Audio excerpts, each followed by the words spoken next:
Hey guys, and welcome back to my channel. In today's video, I'm super excited because I finally got to play with the Anastasia Beverly Hills Soft Glam eyeshadow palette. This is the look I'm going to be showing you how to do today. It's so pretty, soft, and glam, just like the palette suggests.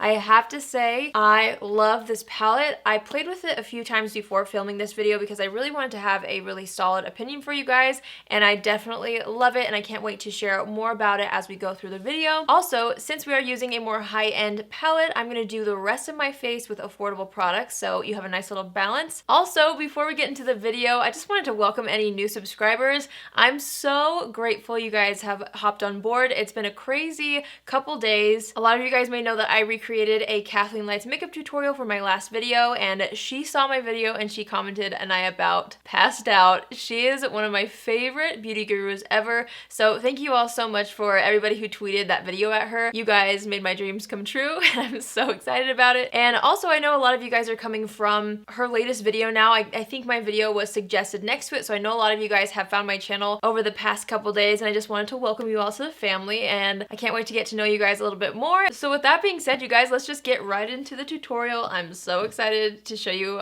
this palette and tell you all about it. I've been absolutely loving it. So I did my brows off camera. I used the CoverGirl Ultra Fine Brow Pencil in the shade Honey Brown. I have to say, this might be my new favorite drugstore brow pencil. I love how it performs. If you're somebody who's into the more thin brow pencils, which I know a lot of people are, this is similar to the Anastasia Brow Wiz in my opinion. I really love it. I think it performs really nicely, and it's not very waxy, which I find a lot of drugstore brow pencils can be waxy sometimes. This one is not. And then I went over that with the Revlon Color Stay Brow Kit. I just used the brown powder to kind of further fill in any sparse areas because my brows are very sparse naturally. But that's what I've got going on. I kind of switched it up. I normally use other products, but so far, really like the brows. Let's go ahead and prep the eyelids for eyeshadow. I'm going to be doing eyeshadow first. I'm going to go into my ColourPop No Filter Concealer. This is the lightest shade. It's the shade Fair. This concealer oxidizes a little bit or changes colors once it dries down. So I did get the very lightest shade, but once it dries down, I feel like it's a perfect match for me. So I'm just going to go ahead and blend that out on my eyelid with a Morphe sponge. And then I'm just going to take my Maybelline Fit Me Loose Finishing Powder just to set that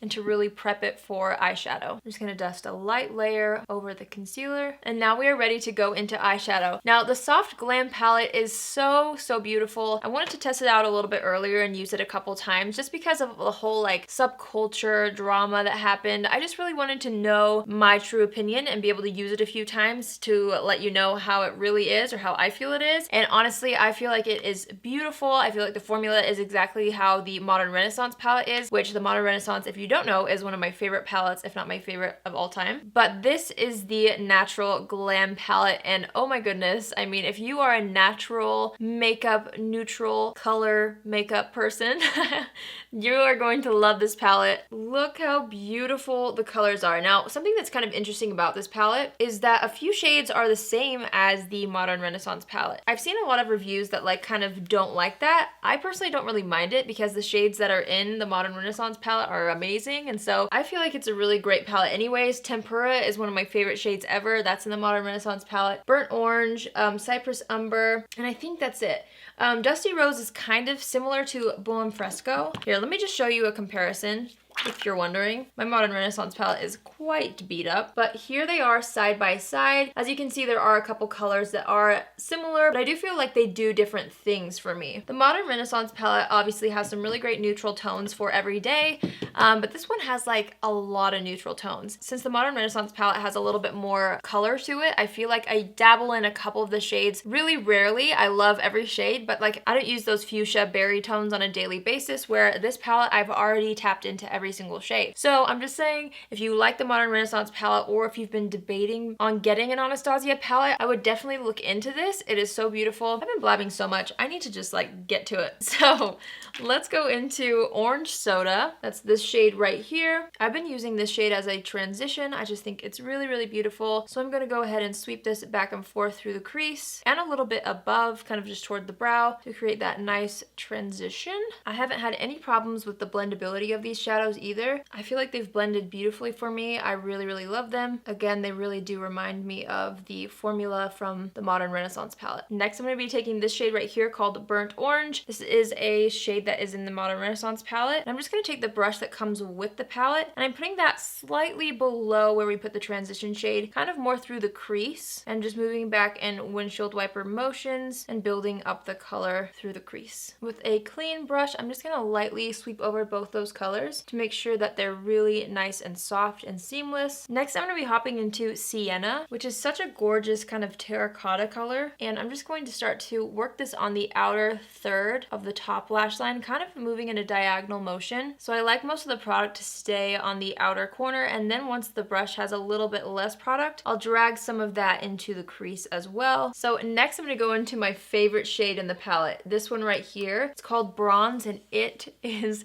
so stunning, you guys. I can't even. It's so beautiful. I've used it like all over the lid. I've used it like more toward the inner corner. It's just stunning. And I'm taking that on a more flat brush, and I'm going to start to kind of apply this all over the lid, starting in the inner corner and kind of moving outward. And I've actually recently been really inspired by the cut crease I created. I'm not doing like a concealer cut crease like I did in my Kathleen Lights recreation tutorial, but I do really like this look of just kind of defining the crease even further with eyeshadow. And so I'm kind of creating a softer cut crease. It's not nearly as harsh as it would be if I used concealer, but I really do like that look. Next, I'm going to hop into Cypress Umber, which is a really beautiful dark brown shade. This is also in the Modern Renaissance palette, and I love this color. And I'm going to use this to really deepen up the outer third. So I'm kind of mimicking what I did before, and I'm going in more of a diagonal motion on the outer third here, and then with what's left on the brush, I'm just going to kind of lightly sweep that through the crease. Then I'm going to hop into Mulberry, which is a beautiful burgundy shade. I can't wait to play with this shade even more later. And I'm just going to kind of stamp that right between the gold and the brown, and just kind of blend it over the brown even more. I just want a little bit of that tone in there. So next I'm going to hop into an eyeliner. This one's from L'Oreal. It's the Infallible Longwear Eye Pencil in the shade Brown. And I'm choosing to do a brown eyeliner because it's just going to match these warm tones so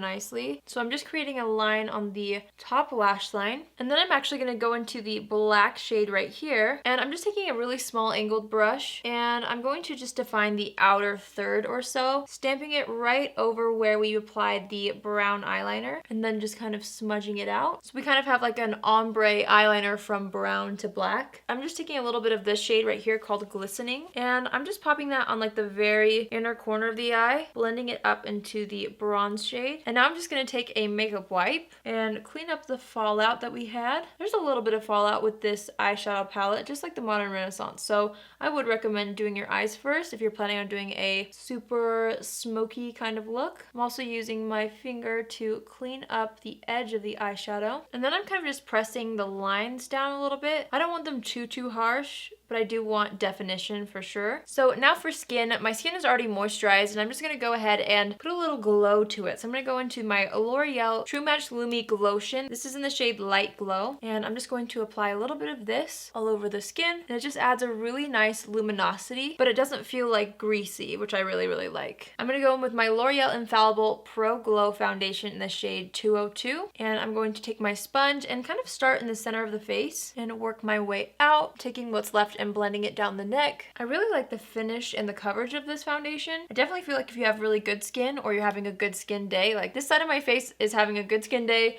this side is not really. It was a little more difficult to cover up these blemishes down here, but on this side it covered up my redness and discoloration really nicely without adding too much, and it still looks really natural. So I really like that. I'm gonna hop back into my ColourPop No Filter Concealer, and I'm just going to add some of this underneath the eyes, as well as down the center of the nose, Cupid's bow, chin, and middle of the forehead. And then I'm just gonna blend that out with my Morphe sponge again. And now I'm just setting the face with that Maybelline Fit Me loose powder that we used earlier. And I like to set the whole face. You don't have to. You could just set the T-zone if that's where you get oily, but I'm gonna set the whole face. All right, hopping back into the Soft Glam palette, I'm gonna go ahead and go back into Orange Soda, which is what we used in the transition. And I'm gonna go ahead and buff this all along the lower lash line. And with this shade in particular, I'm gonna take it down further than the other shades. I just love how that looks when you have a super low, smudged out lower lash line. I love that. If you don't like that, you don't have to take it down as far as I do. Just do whatever you like. And whatever works for your eyes and face shape. But I also kind of like to connect the shadow to these existing shadows up here so that it's all like seamlessly blended together. Next, I'm going to mix burnt orange and sienna. And on the brush that comes in the palette, I'm just going to smudge this along the lower lash line. But this time I'm taking it really close to the lashes. But I'm going all the way along the lower lash line in the same area that we put orange soda. I'm just not smudging it down as low. And now I'm taking bronze, which is that gorgeous shimmery shade we used on the top lid. And I'm smudging that along the first third of the lower lash line intensely, and then kind of blending it into the rest as I go further out. I might add a little bit more of those darker shades back. I'm just going to take that same brush we were using before. I'm not going to add any more product on it, and just blend over the center of the eye so that it's kind of a gradient from that bronze into the more browns and red tones. And now I'm taking Cypress Umber, which is the dark brown shade, and I'm going along the outer third of the lower lash line, smudging that against the lashes and then pulling it up and out, kind of where the eyeliner on the top lid is, just to kind of connect that and define that even more. So for mascara, I'm going to use the L'Oreal Voluminous Superstar X Fiber Mascara.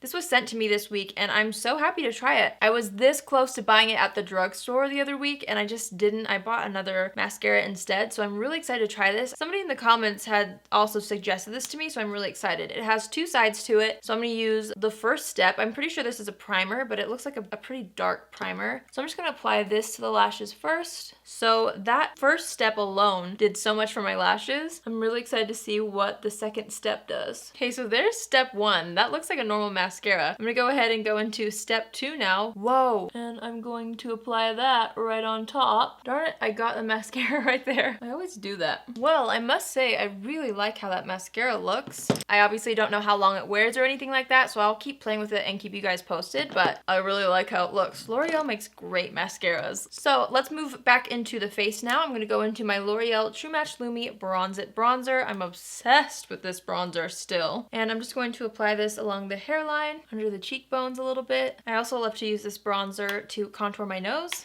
So I just take a little eyeshadow brush and run it down the sides of the nose and underneath. Jeez, I messed that up so bad. And I also put it under the lip to make it look a little bit more pouty. And then I just blend over everything with my powder brush to make sure it's nice and seamless. For blush, I'm so excited to be using this BH Cosmetics Classic Blush Palette. You guys know I love blush, and look how beautiful this is. And also, I was just looking online, and this is $6 right now. It has 10 colors in it, and it's $6. Like, that just gets me so excited. So I think I'm gonna go with, let's see, since we have several colors in here, I might mix a couple. I'm gonna start with this one right here. It's a really pretty beigey shade. I've been kind of into more like beige blushes, especially when you're going for a soft glam kind of look, because it just kind of adds a little bit more warmth to like your bronzer. So if you don't really like blush, but sometimes you feel like you need something on your cheeks, a beige kind of blush would work great. That looks really pretty, but I think I'm also gonna tap into this one a little bit. These are super pigmented. I've never used these. I'm just gonna layer that lightly on top. Ooh. Pretty. I really like that. Now we're gonna go into highlight. I love this one. I always like try to find different highlights to use, but I just always end up going back to this one. It's just perfect for me. It's the Essence Pure Nude Highlight. This is literally like $4 at Ulta, and it is beautiful. So I'm just gonna go ahead and apply this to the high points of the face. I like to kind of circle it around the brow right here, and then bring it to the front of the cheeks. I just really like how that looks when I smile, to have more radiant cheeks. I like to put it in between the eyes here, and a little down the center of the nose. I don't bring it all the way down. I stop right about there. Cupid's bow, and a little bit above the brows. I'm gonna go ahead and hop back into the Soft Glam palette and go into the shade called Glistening, and this is what I'm going to use for my inner corner highlight. It's a really pretty light gold. I'm going to take what's left on the brush and just apply it underneath the high points of the brow. I'm going to go ahead and set the face with the Morphe Continuous Setting Spray. It's so refreshing. I love that stuff. For lips, I'm going to go for something soft and glam as well. So I'm going to go into the Flower Beauty Petal Pout Lip Liner in the shade Nude. And I'm just going to line and fill the lips with this. And then I'm going to go ahead and go into the ColourPop x Kathleen Lights Moonchild Gloss. I love this gloss so much. I have never used a gloss more in my life. It just goes with every look. I'm just going to apply this on top. And then to set the brows, I'm going to go in with my Glossier Boy Brow in the shade Blonde. I love this stuff. I feel like setting my brows is something that I always always have to do. Otherwise my brows just like don't look how I want them to, and they don't stay like in the right shape at all day. They kind of have a mind of their own. So brow gels are my favorite. I feel like they really just finish off the look. So now that I've stepped back and kind of reassessed the situation, I want a little bit more of that red tone. So I'm taking Sienna just on the brush that came with the palette, and I'm carefully going underneath the lashes here, and I'm adding a little bit more of that color, and I feel like that completes the look. That is what it was missing. So there you have it, you guys. That completes this makeup look. I hope you enjoyed it. I hope you enjoyed seeing how I used the Soft Glam palette. Again, I love this. I would recommend it. Highly recommend it, actually. It's so good. And if you're a fan of the Modern Renaissance palette, I really do feel like you would like this, and I do feel like you would get use out of both. I personally love having both in my collection. They do different things for me. Even though they have similar shades and some of the same shades in both the palettes, I really do feel like they do different things. Also, I forgot to mention earlier that this palette was kind of designed with like brides in mind, and I'm so excited to create bridal looks with this. I'll probably do those more in the spring, but this is a perfect palette. If you guys are getting married and you need a good bridal palette, this is going to be beautiful, and I'm definitely going to be doing a lot of bridal looks for spring and summer using that palette, so I'm super excited. So that is everything, you guys. Thank you so much for watching. If you haven't joined the family already, please do so by hitting the subscribe button. I would love to have you guys on board. I post 3 times a week, so you don't want to miss out. And if you guys are already subscribed but you want to be a part of the notification squad, just click on the little bell after you subscribe and you will be notified every time I upload. If you guys take inspiration from this look and end up recreating it, please tag me on Instagram. I would love to see it, and I do feature you guys on Fridays, so please tag me in your makeup recreations so that I can see it and feature you on my Instagram. Thanks again, and I will see you in my next video. Love you. Bye!